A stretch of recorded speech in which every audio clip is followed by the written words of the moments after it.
Dagger Heart. Dagger Heart, Dagger Heart, Dagger Heart, Dagger Heart. Dagger Heart, come and me want to go home. Dagger Heart.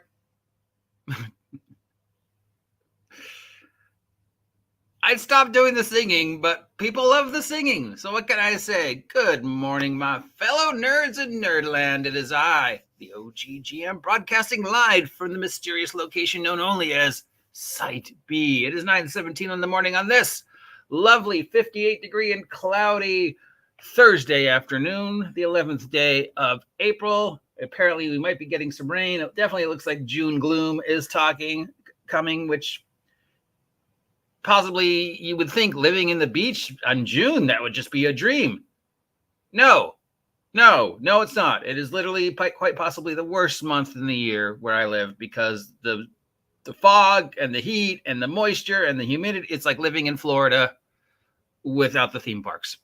Anyways, enough of me complaining about the weather because I'm never going to stop complaining about the weather. It's Dagger Heart time, which means it's time to look at this week's numbers and this week's controversy that addresses our friends over at Critical Role. You would think because of all the free press I give them, they would at least send me a t-shirt or something. They literally live over the hill. You literally live over the hill. I can see the hill from here. Anyways, so update. Open beta 1.3 is live and there are changes. And as with all things relating to this product, the changes are being received very bipolar. Probably the not correct using of that word. They are either unbelievably positive or unbelievably negative. And then there's a few, one I'm going to read that are like, hey, maybe.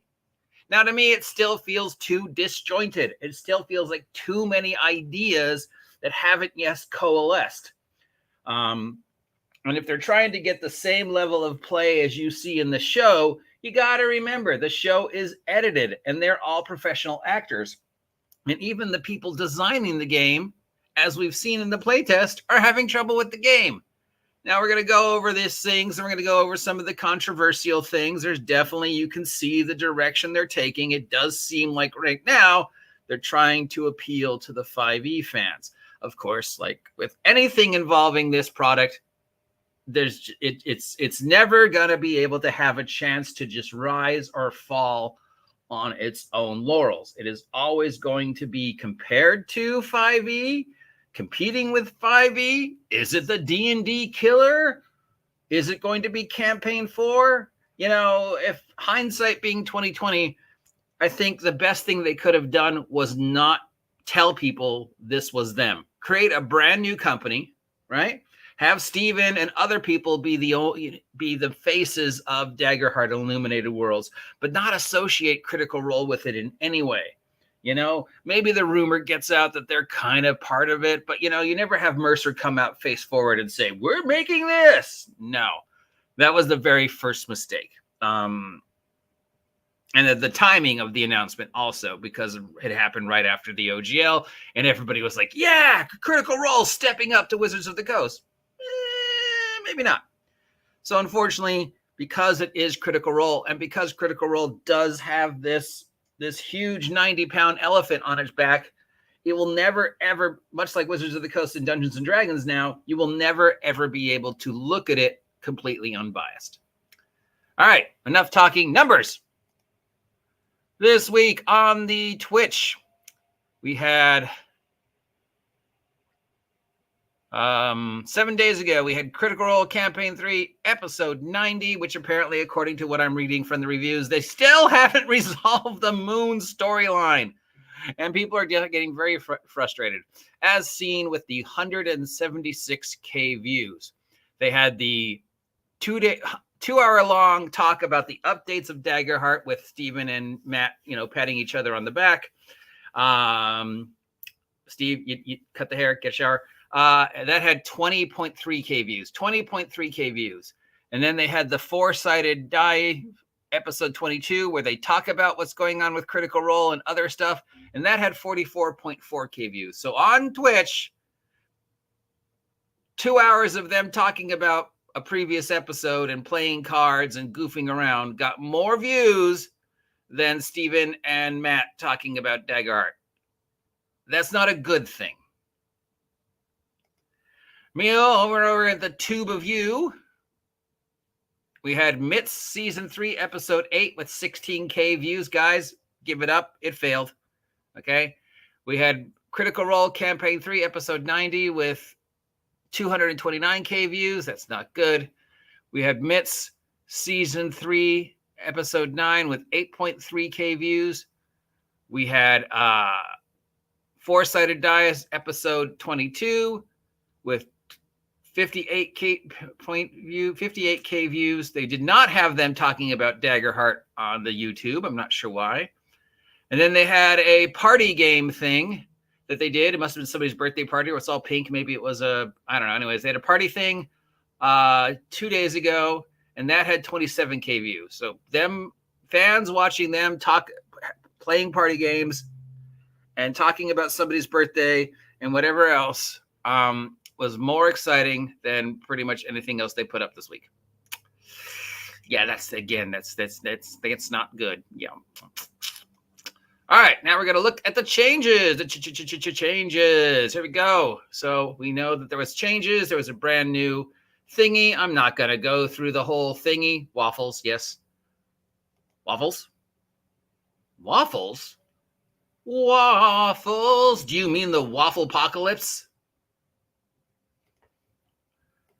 So let's just look at the change log, because the change log gives us the dumbed down version of everything they changed without having to go through the entire thing. And they changed a lot. They consider adding the universal sidecar thing as a change. It is like something we should be, oh, look what we did. We added a thing that allows you to understand what's on the sheet. Because so many of you didn't understand what's on the sheet. Look at us being different. No, that's yeah. A lot of changes to the cards, understandably. All right, so let's go for the big ones. Universal changes. Damage threshold. Damage thresholds across all classes. Stress points are no longer marked when you take damage below your mirror threshold. So this is one of the many problems with the system. Too many numbers. Too many gimmicks. Too many things. Too many tokens. Too many things. Again, I've explained why I think the tokens are genius, just like the cards are genius from a merchandising point of view. We'll see how they work. This definitely would not work with the 4D play style that we talked about the other day. Here's the big one. Here's another big one. Change GM roll structure. You can now choose to make a move or take fear on the rolls with fear, not both. This reduces the fear economy and impacts the valence of how much fear is spent on adversary moves. Also streamline, and here's coming up to my favorite part, also streamline what you can spend fear on, taking weight off the GM side of play. Taking weight off of the GM's side of play. Just think about that. Just think about that term. They're designing the system to take weight off the GM. GM, you have too much responsibility. You have too much work. Your bad guys have built up too much fear. Let us take some of that responsibility off your shoulders. Let's make your job easier. Let's give you less things you need to worry about. Don't worry about fear. Don't worry about whether your villains can move and attack. Now they can move or they can attack. And now we've limited the amount of things your bad guys can do if you're lucky enough to actually have your bad guys do anything. Let us take some of the weight off of your shoulders. That quite possibly is one of the most insulting things I've read, but we're not done. Stress points. The starting number of stress points for all players is now 6. Stress points are no longer marked when you take damage below your minion threshold.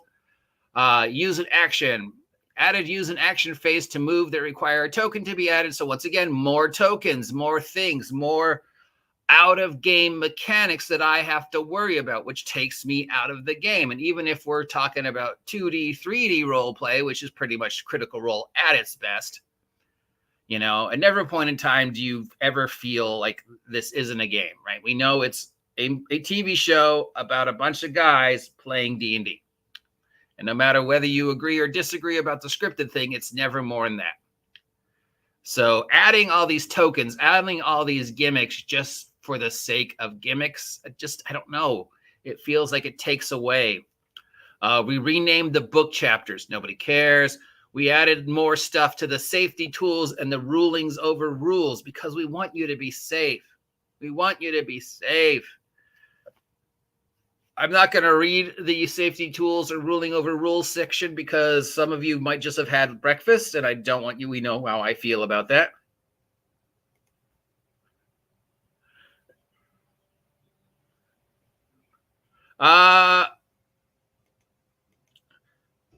Well, here's the thing about the merchandising. Here's why I think that's genius. The cards and all the other stuff, because that just opens the door for the Etsy crowd. Because there's going to be Dagger Heart specific product on Etsy, and they're going to make themed cards and themed tokens for people to buy. Now, whether Critical Role ever sees any of that or not, I don't know how the Etsy shit works, so I can't say. I don't know what level Critical Role has over the IPs for all the stuff that's Jester themed out there on Etsy. How much of that is money that Critical Role sees? I don't know, but we know that's there. But that's gimmicks. It's gimmicks for the sake of gimmicky, but it's brilliant because it keeps the Etsy people in a position to continue to make gimmicks. Manuscript updates. We changed the class. I don't care. We changed some stuff to the ancestries because I don't care. They weren't powerful enough, I guess. Every time you make a move or require an action, you have to place a token on the action tracker. When you run out of tokens, you can't move any more actions. You can't do anything else. I don't know what this means in terms of play. Oh no, I'm out of tokens. I can't move. Well, it's like you can still move. You just can't do anything in your combat actions that requires a token. I can't even throw a rock. No, that would require a token. Wow, that's worse than me being out of spells.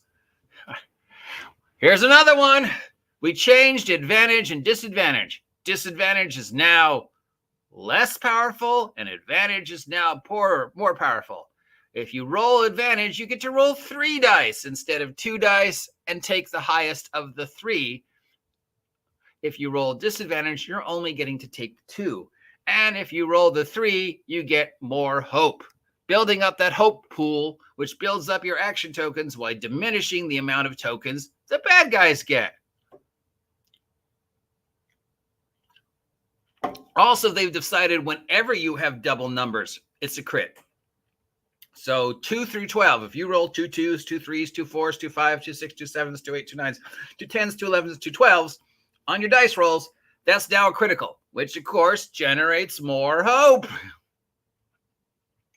We changed rules, damage rolls, reaction rolls, damage thresholds, blah, blah, blah. Stuff we roll. We revised the avoided death rules because, we don't want anybody to actually die. We changed how gold is expressed.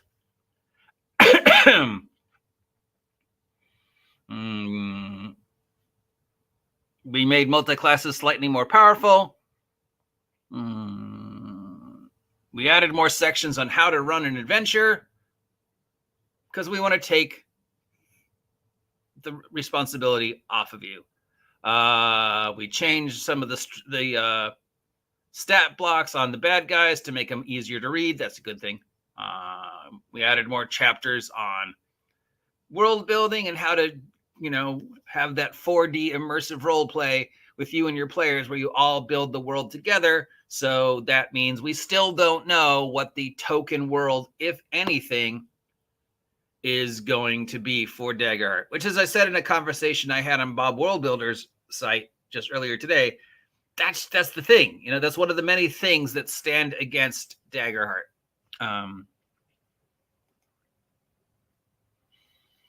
And then they updated the thing. So the big things are basically putting more stuff in the player's hands, taking more stuff away from the DM's hand, giving the players more advocacy, more safety tools, more ways to manipulate the hope mechanic to Basically to the point where we know if somebody hasn't figured out how to break the hope mechanic yet, it's going to happen. Somebody's going to figure out a way that you're always getting hope. We already know that percentages are off. Somebody far more math related than me figured that out, that it's not 50-50. You know, it's like 75-30 something that you're going to get hope and fear as it is. It's already geared towards the players getting more hope points than the DM getting more fear points. And now we're diminishing that even further by giving the players more chances to earn hope points and manipulate the game, and the DM less chances to spend his fear to actually do anything, to the point where we know that it's going to reach a point that somebody, if they haven't figured it out yet, is going to figure out a character way, probably with the Bard class, to move that hope up to 90% of the time. 90% of the time. Now, some of the people find the changes great. They feel like it's more unique, it's more approachable. I still think it feels gimmicky. I feel like it's lots of chef. It's like a bad game of plate up. You've got a lot of chefs in the kitchen who are all doing their own little thing, and occasionally those chefs bump into each other and make something that's presentable, but more often than not, it just becomes a fire and your plate up ratings are low. If you're not familiar with plate up, it's a video game where you run a restaurant, but basically you get the idea. It's lots of chefs who aren't working together, but accidentally occasionally come up with something that's good. And most of the good stuff is just copy and paste from previous things, right? All right. It's still, when you dust away all the spit and polish that Stefan put on it, it's still his love letter to Blades in the Dark / Powered by the Apocalypse, which of course opens up the whole subcategory of why didn't you just make a Powered by the Apocalypse game and leave it like that? Just make Dungeon World, but better. So, based upon the conversation I've had with Bob's, based upon what we still now, based upon everything I've said in the past about this topic, okay, I still believe they will never be able to get a 100% pure response. They will never be able to sail under their own sails. They will always be under that microscope of being Critical Role. So no matter what happens, it's never going to be 100%. The Critical Role Wizards of the Coast shills are going to say great things about it. Whether they actually agree it or not, they're going to say great things about it because that gets them good karma with Critical Role, and that's what the Critical Role fans want to see. The OSR fucks, the people, the old fucks, the OGL, these guys, they're going to say negative things because it doesn't matter if it's good or bad. They've just pre-programmed themselves to hate anything associated with Critical Role. People in the middle, like me, are going to go, well, I see some good things and I see some bad things, but I still don't understand where you're going. Who's your target audience? What are your plans going forward? Because you cannot separate Dagger Heart from Critical Role. And that's part of the problem. Is Dagger Heart going to be campaign 4? Are you going to be doing separate campaigns using Dagger Heart? What is your relationship now with Wizards of the Coast? Because we thought you were done, but oh no, Matt's working on the new Dungeon Master's Guide. Well, he consulted.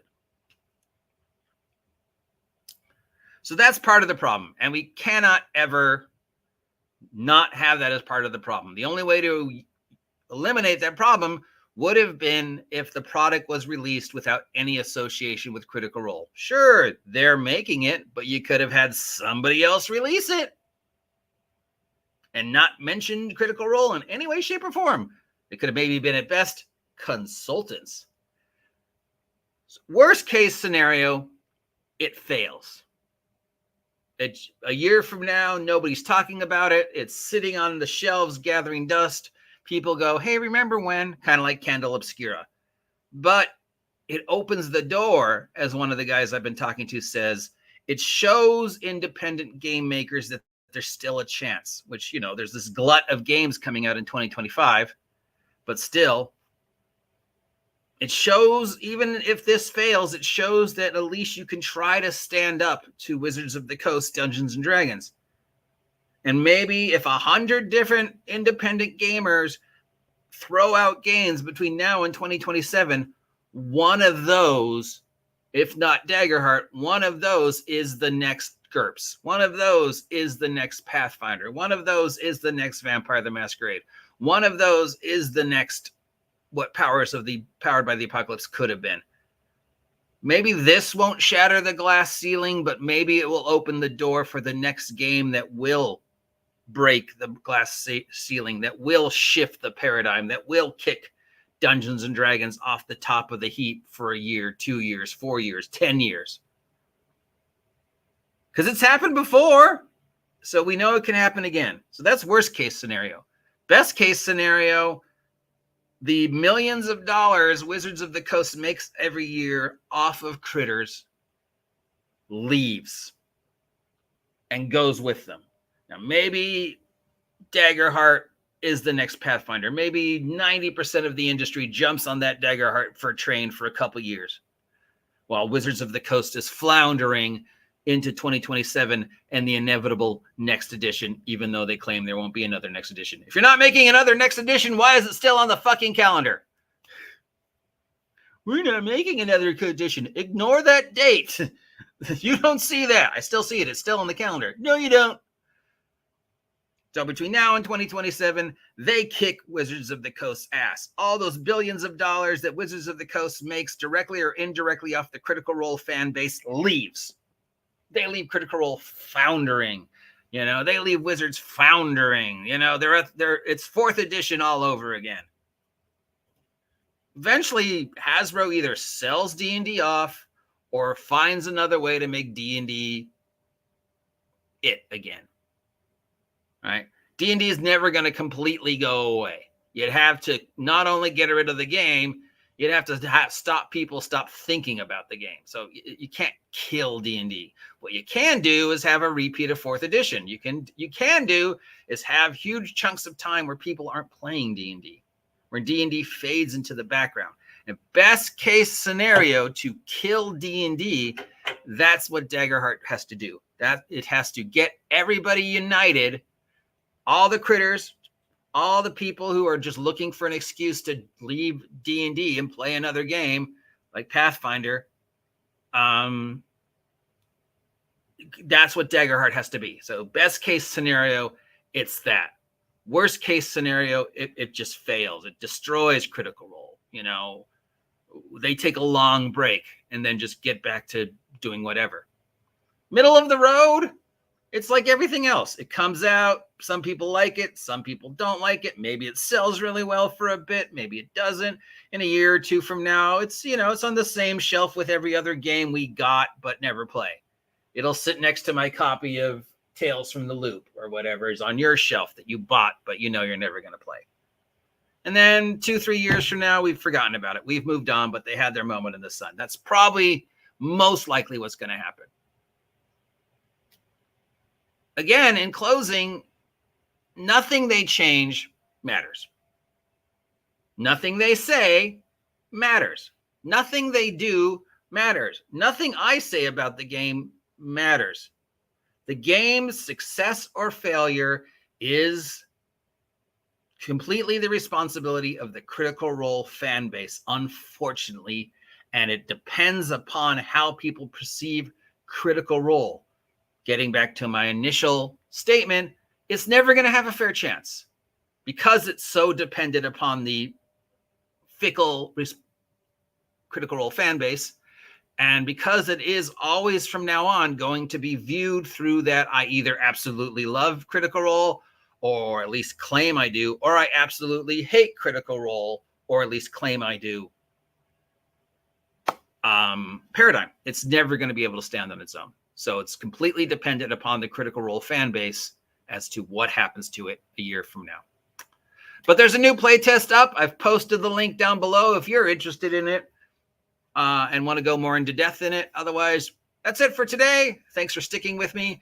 And as Cal says here, waffles. Obviously, he is, of course, referring to my latest Wretched product, which is just came out, Fresno, Nevada, which Fresno, Nevada is a continuation of the Wretched Vigilantes storyline and goes into depth about the waffle apocalypse. So what Cal's talking about is obviously the waffle apocalypse, which I talk about in the latest Wretched Vigilantes product, Fresno, Nevada. So please stop whatever you're doing, head on over to the Red Room because they're having a 30% off, and pick up Fresno, Nevada, the latest and final, at least for now, installment in the Wretched Vigilante storyline, and you too can understand what's going on with the waffles. Until then, waffles, waffles, waffles, waffles, waffles.